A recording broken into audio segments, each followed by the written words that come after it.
पापा, डॉक्टर जवाब दे चुके हैं। अब माँ कुछ दिनों की ही मेहमान है। बेटे माधव ने अपने पिता देवकीनंदन जी से कहा। देवकीनंदन जी ने तो कुछ सुना ही नहीं। उनके कानों में तो डॉक्टर साहब के शब्द गूंज रहे थे। आपकी पत्नी अब कुछ समय की मेहमान है। हो सके तो उनकी अधूरी ख्वाहिशें पूरी करिए। उन्हें जो अच्छा लगता है उन्हें वो खिलाइए पिलाइए। देवकीनंदन जी अपनी पत्नी को घर ले आए और उनकी देखभाल में लग गए। अब इस उम्र में उन्हें अपनी पत्नी की कीमत समझ आ रही थी, जब वो जाने की तैयारी में थी। डॉक्टर के कहे अनुसार वो उनकी हर ख्वाहिश पूरी करने के लिए बेचैन थे। एक दिन सुबह सुबह वो उनका सिर अपनी गोद में लेकर बैठ गए और बोले, माधवी, वैसे तो हमने आज तक तुम्हारी कोई ख्वाहिश पूरी नहीं की, लेकिन अब करना चाहते हैं। तुम बताओ, तुम्हारी क्या ख्वाहिश है? सुनिए जी, शादी के बाद औरत की कोई ख्वाहिश ही कहाँ रह जाती है, और अगर होती भी है तो उसे पूरा कौन करेगा? अब छोड़िए भी, हमारे पास वक्त ही कितना बचा है। हमारे मन में जो ख्वाहिशें हैं उतने वक्त में तो एक भी पूरी नहीं हो पाएगी। उनमें से कई ख्वाहिशों से जुड़े लोग अब इस दुनिया में नहीं हैं। तुम कहकर तो देखो, हमसे जो बन पड़ेगा हम वो जरूर करेंगे। माधवी जी फीकी सी हंसी हंसी और बोली, माधव के पापा, हम शादी के बाद कभी अपने मायके अपने मन से नहीं जा पाए।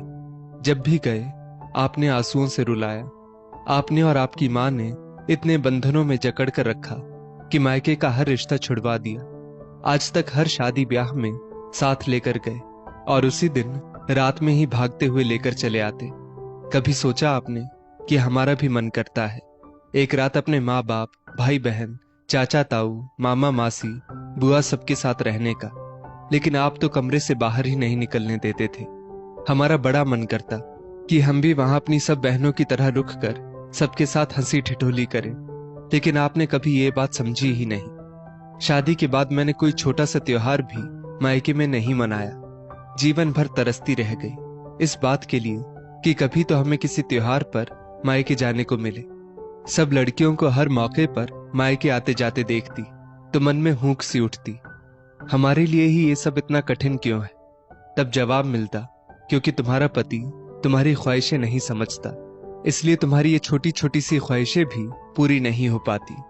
अब आप बताएं कि आप हमारी ये ख्वाहिश पूरी कर पाएंगे? क्योंकि अब तो ना माता पिता रहे, ना वो भाई बहन रह गए जिनके साथ समय बिताने का मन करता था। जब ब्याह कर आई तो बड़ा मन करता था कि आप हमें कहीं घुमाने ले जाएं, मूवी दिखाने ले जाएं, हम लोग भी हनीमून पर जाएं। लेकिन आते ही घर गृहस्थी की बागडोर हमारे हाथों में सौंप दी गई। आपके साथ समय बिताने को, बातें करने को तरसती रह जाती। आप हमारे पास तक नहीं फटकते। आपका साथ बस चंद मिनटों का ही मिलता। आपका काम खत्म और आप करवट लेकर सो गए, फिर कोई मतलब नहीं रह जाता। आज्ञाकारी बेटे बनने के चक्कर में आपने हमेशा हमारी छोटी से छोटी ख्वाहिश को नजरअंदाज किया। आपसे अपने मन की बात करने के लिए तरसती रह जाती, लेकिन जब तक काम समेटकर कमरे में आती आप सो चुके होते।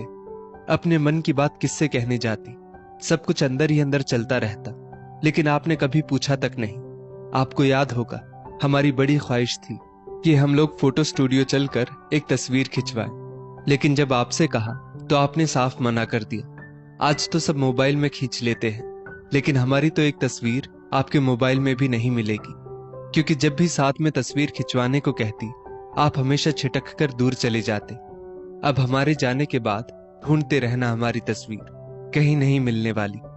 बताइए, अब आप हमारी ये ख्वाहिश पूरी कर पाएंगे जब हम मृत्यु शैया पर पड़े हैं? कभी कुछ पहनती ओढ़ती तो मन करता कि आप भी बाकी पतियों की तरह हमारी तारीफ करें, लेकिन आपको तो निगाह उठाकर देखने की भी फुर्सत नहीं रहती। कभी कुछ अच्छा बनाती तो सब तारीफ करते, आपकी तरफ बड़ी आस के साथ देखती, लेकिन आप देखकर भी अनदेखा करते थे।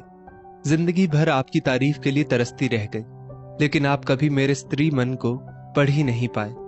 हमारा आत्मविश्वास तक चला गया। ये लगता हम दुनिया की ऐसी औरत हैं जिसके अंदर कोई खूबी नहीं जो पति को रिझा सके।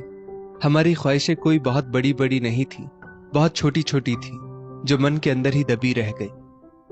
कहते कहते माधवी जी की सांस फूलने लगी तो देवकीनंदन जी ने उन्हें पानी पिलाया, जिससे कुछ देर के लिए वो ठहर गई।